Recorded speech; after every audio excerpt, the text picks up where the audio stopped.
I wanted to make Halloween. That's what Scream was to me. I set out to make Halloween. I said I want to do my Halloween. It was the movie that cemented what I was going to do in my life, what my purpose was.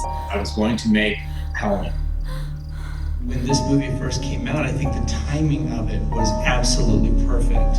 Horror movies were in the toilet, no one was making this type of film, and I was frustrated by it because I love slasher films. And I wanted to write the movie I wanted to see. The horror genre is very cyclical. Like every decade, someone really knocks it out of the park in this genre, and I was convinced that this script was that. When I saw the movie, I remember thinking, hey, it's a love letter.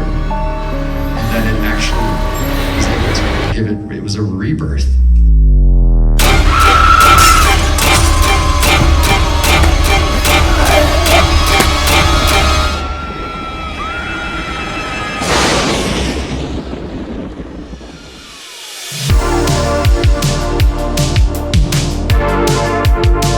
My next guest directed a film called Halloween that became the most successful independent production in motion picture history. Please welcome John Carpenter. I mean, Halloween really redefined the modern horror movie. I don't even remember using the term horror movie back then. We called everything monster movies. The monster on the beach. Dracula, Frankenstein, Wolfman, that's what I grew up on. And it wasn't until we saw Halloween that it was something else. What's the boogeyman? As a matter of fact, it was. John Carpenter, who changed the course of modern horror films with Halloween. It was the low-budget shocker that made a surprise box office killing. The most successful independent production in history. Give us an idea what that means. The movie cost $300,000 to make, and it made $70 million. Good heavens. Soon after Halloween's success, John Carpenter's creation received the ultimate Hollywood compliment of imitation.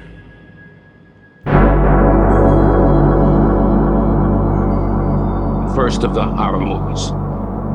Everything came after that. Halloween really started the new golden age of horror in the 80s. Created a whole, industry of slasher films. Any holiday wasn't safe anymore. Horror movies are a very specific genre, and they tend to go in cycles. In the 80s, there was the slasher. And the slasher picture really became the kind of horror movie. You have this groundswell of low-budget slasher films being made, and it seemed like there was a slasher film coming out every weekend. Everyone was going to the theater knowing what they were going to see, kind of having a good idea of the formula of what was going to happen. A bunch of teenagers partying, doing whatever, and then most of them get slaughtered.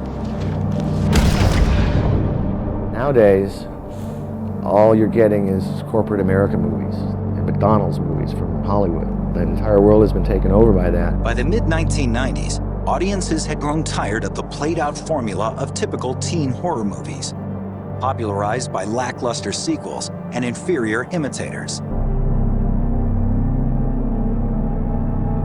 It's just that's what art is. It's somehow somebody got just perfectly right, and something very close to it is eh.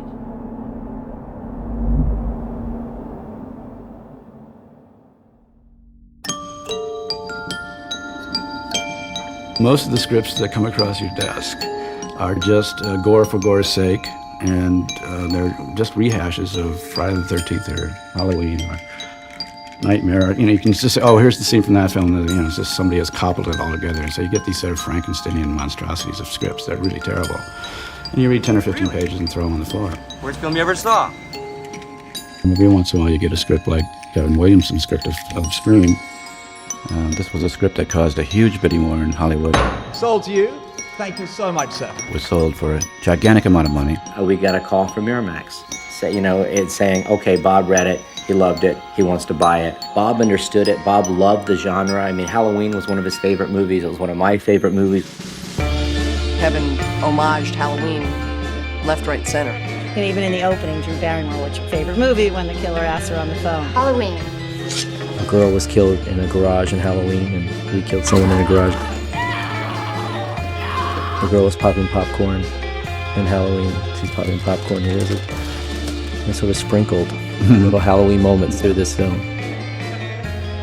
I did want to follow the conventions of a horror film, and so I wanted to have fun with the tropes. I wanted to present the tropes, but I also wanted to sort of turn them on the head a little bit. There are certain rules that one must abide by in order to successfully survive a horror movie. For instance, there's the famous rule scene where we lay out exactly what the rules are. Of course, as many reporters have asked me since, aren't you showing that your film is cliche? And I said no, because as soon as we say the rules, we start breaking them.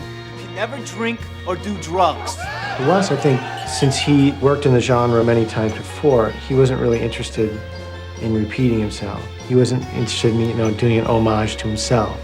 He was more interested in doing something new with the characters. It's called Tact, you fuck rag.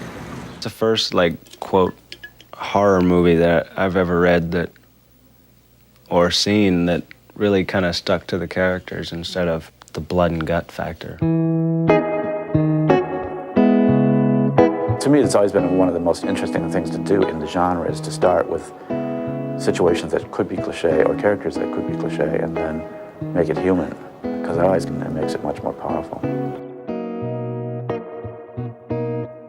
A lot of the films that you made that become Hallmark films are built around family. The Hills of Eyes, Last House on the Left, Nightmare on Elm Street. I didn't have anything to do with the writing of Scream 1. It came to me completely finished, but I think Kevin realized the same thing, because a lot of this story is built around the kind of soap opera of Sidney Prescott's mother. That's what's amazing, is that they sort of managed to be spoofs and genuine at the same time. It was not some sort of replication. It was a new idea. And the new idea based on an old new idea. And I think what fails in the replication is that they replicated the knife thrusts, they replicated the look, but they missed the inherent connection between humans. I want you to tell them to call the police and tell them to send them over here. Now, do you understand me? This is not the same thing. Your mom left town. She's not lying in a coffin somewhere. Okay. I'm afraid that you can't divorce violence from a story. You can't divorce it from character. Now that to me is another form of pornography. I don't agree with it. I don't think that's right to do.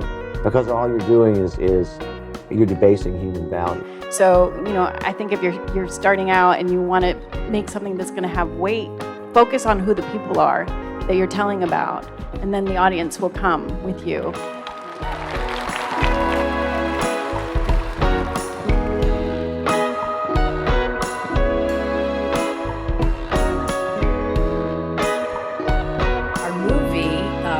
Went into theaters in December and was still in theaters in May.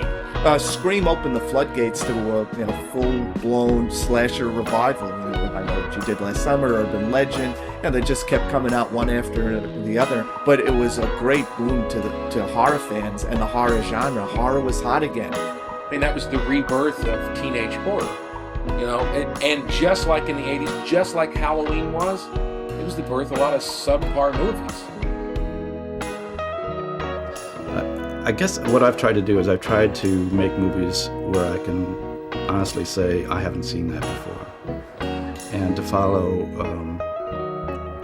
my deepest intuitions and in some cases literally my dreams, so that I don't feel like I'm copying something that's come before me.